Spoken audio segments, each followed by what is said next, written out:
People in this world, meron akong tinatawag na grass head dal. So siya, wala na yung grass niya sa kanyang ulo. So ang ginawa ko, ginupit ko siya at tataniman ko siya ng bagong halaman. So ito yung laman ng kanyang ulo. Something na makintab. Lupa na makintab. So kukuha ako ng bagong lupa. Yung fertilizer soil. Ayan.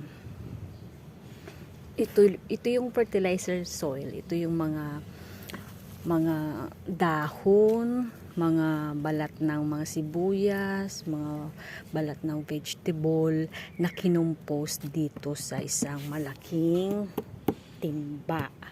So ito nang naging labas niya. See? Pero hindi pa siya masyadong tawag nito compost. Yung kanyang mga dahon is buo-buo pa. Ayan. So itong gagamitin kong bagong lupa dito sa grass head dal. So if you have this kind of dal, grass head dal na nabibili sa online shopping like Lazada, Shopee, wag nyo itatapon pag yung grass niya is patay na. Ikakat nyo lang yung head dito, kakat nyo lang yung head, ganyan, dyan. At pwede na kayong magtanim na kung anong klase mga maliliit lang na tanim kasi ito yung kaya niya lang. Yung maliliit lang na halaman ang kaya niya lang. Hindi niya kaya ng mga ganito kalalaki. Ganyan. So, ano kasi ang tatanim natin? I think this one na lang. Aloe vera. So, simulan na natin ang pagtanim.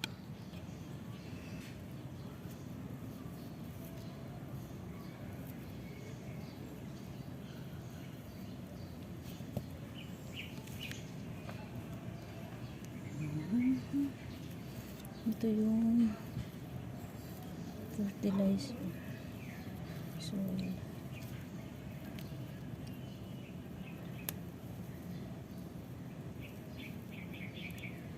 Ayan. Lagyan natin ng lupa.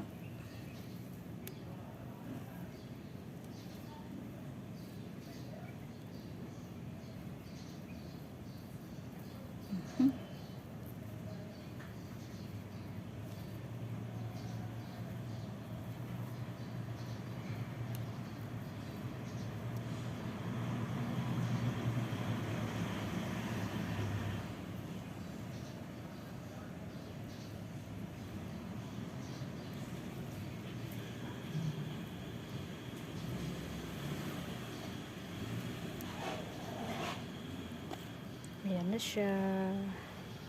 See? Meron pa akong isa. Ito. Ayan, ayan na siya. Diba? Ang ganda tong pang display. Oh, diba? Ang ganda.